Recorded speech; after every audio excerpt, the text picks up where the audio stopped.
Pemirsa, dialog kembali kami lanjutkan. Kami masih membahas mengenai PR Kapolri baru dan kembali kita akan dengarkan pendapat dari masyarakat, dari pemirsa Berita Satu. Kita akan sapa Bapak Karel dari Manado. Pak Karel. Iya, selamat pagi Berita Satu. Ya, selamat pagi Pak. Bagaimana Anda menilai bagaimana pekerjaan rumah Kapolri baru ini? Pertama, terima kasih atas kesempatan. Shalom buat Pak Bekto, salam dari Manado Pak. Shalom. Saya ingin mengatakan begini, memang keputusan Presiden memilih Komjen Tito Karnavian itu adalah keputusan yang brilian. Kenapa? Karena memang sudah saatnya polisi tunduk pada nilai-nilai profesionalis, artinya bukan berarti para senior tidak profesional, tetapi menghadapi tantangan di zaman sekarang ini, polisi membutuhkan pemimpin yang profesional, yang bisa secara jeli membaca pergeseran-pergeseran permasalahan di masyarakat seperti terorisme yang semakin berkembang modusnya, kemudian white collar crime itu yang masuk ke semua sisi dari kehidupan kita harus ditangani secara profesional betul-betul. Oleh sebab itu pemilihan Jenderal Komjen Tito itu sebagai Kapolri merupakan putusan yang sangat brilian dari Presiden Jokowi.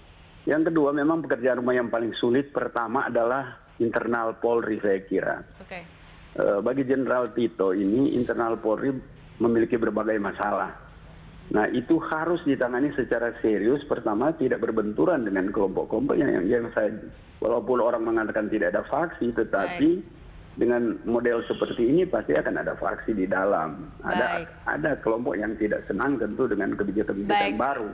Ya. Nah, Pak Karel, artinya menurut Anda ini internal Polri menjadi PR yang paling utama bagi seorang Tito Karnavian? Paling utama, karena menurut saya kalau di internal itu sudah baik, sudah bersih, keluarnya Polri itu akan bagus. Baik, Pak. Sebetulnya orang-orang Polri itu bagus-bagus karena melewati pendidikan yang cukup baik, tetapi karena persoalan internal yang agak sulit memang kalau kita katakan ada berbagai jaringan di dalam, pasti akan bermasalah kalau tidak selesai. Baik, Pak Itu Karel. dulu yang diselesaikan di awal-awal kepemimpinan beliau, baru beliau boleh mengembangkan program-program selanjutnya. Iya, terima kasih. Terima kasih Pak Karel telah berpartisipasi bersama kami dalam Dialog Jurnal Pagi.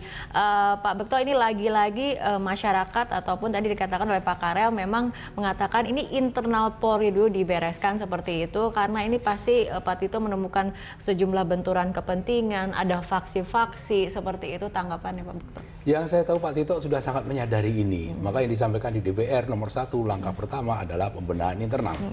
Anda juga menyepakati bahwa memang akan ada benturan kepentingan, akan ada faksi-faksi yang mungkin tidak puas dengan langkah-langkah yang akan dilakukan oleh Pak Tito, seperti itu? Seperti saya katakan tadi, manusia itu cenderung konservatif, menolak perubahan.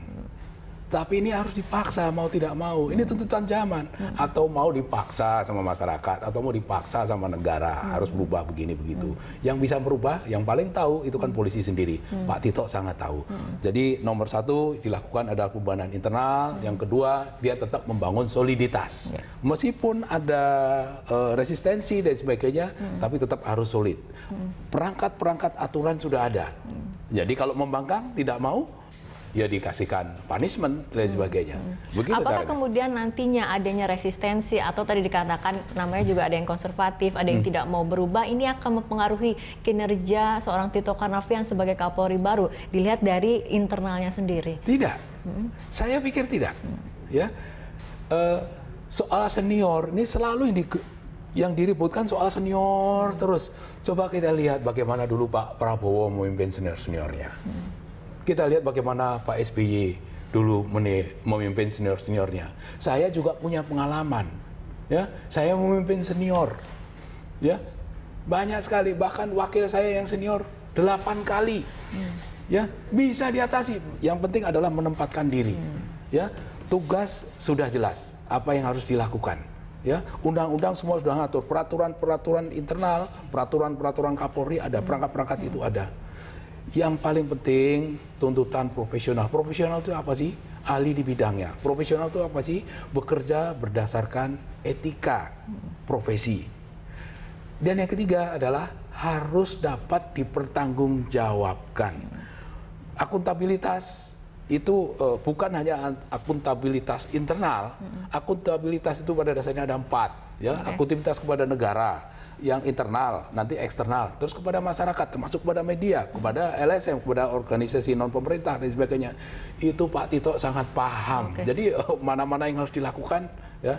Dan jangan salah ya, kami yang mengawasi, kami adalah pengawas fungsional yang diatur oleh undang-undang, diatur oleh Perpres. Kami akan kawal siapa yang ganggu Pak Tito. Kami juga akan mengingatkan, kamu tidak boleh mengganggu dan sebagainya. Ini untuk kebaikan. Oke, baik, itu memang dari internal Polri sendiri memang menjadi sorotan paling utama seperti itu dari masyarakat ya Pak. Karena itu kembali lagi ketakutan, pada ya, citranya. ketakutan karena sejarah yang begitu panjang. Biasanya kalau polisi diintervensi dari luar dan sebagainya, lembek, ragu-ragu dan sebagainya. Diharapkan ke depan tidak. Karena kepentingan Kompolnas untuk Polri ini adalah betul-betul Polri mampu bekerja profesional dan mandiri. Mandiri bukan berarti suka-suka sendiri dan sebagainya, tapi akuntabel, bertanggung jawab. Ini ada isu kemudian yang lain juga yang mungkin menjadi sorotan adalah mengenai terorisme sendiri. Karena kita ketahui jaringan Santoso ini masih kemudian ada sel-selnya di luar seperti itu. Ini menurut Anda apa kemudian prioritas yang harus dilakukan oleh seorang Tito Karnavian halnya dalam isu terorisme? Yang harus dipahami pertama kaitannya dengan terorisme yang dilontarkan oleh kelompok-kelompok pendukung teror adalah bahwa polisi melanggar HAM. Bukan itu, ya, bukan itu. Selama polisi bekerja profesional tadi, akuntabel, tidak ada pelanggaran HAM. Bagaimana polisi yang penegak hukum mau diam saja ada orang melakukan kegiatan-kegiatan yang mengakibatkan nyawa orang lain hilang, mengakibatkan orang luka-luka, mengakibatkan kerusakan, mengakibatkan kebakaran, melancarkan kebencian kepada kaum lain dan sebagainya. Polisi harus bertindak, tegakkan hukum, undang-undangnya ada, harus tegas. Saya 5 tahun bekerja memerangi terorisme. Kurang lebih Pak Tito juga begitu. Kami tidak pernah ragu-ragu memerangi terorisme. Itu yang pertama. Yang kedua, terorisme tidak cukup hanya dengan penegakan hukum. Ini yang harus dipahami. Ya, tidak ada penegakan hukum itu bisa mencegah kejahatan. Tidak ada penegakan hukum itu bisa mengurangi kejahatan. Ya, jadi harus ada langkah-langkah ya bersama stakeholder yang lain, pemangku kepentingan yang lain, bagaimana mencegah. Ya, pencegahan ini bersama-sama harus teamwork. Kemudian yang kedua adalah masalah deradikalisasi. Deradikalisasi juga itu sangat penting kepada pelaku, kepada mantan pelaku, ya, kepada mereka yang sudah keluar dari penjara dan sebagainya. Kemudian kepada supporter. Ini juga harus. Sekarang ISIS sudah membuat majalah berbahasa Melayu. Ini apa artinya?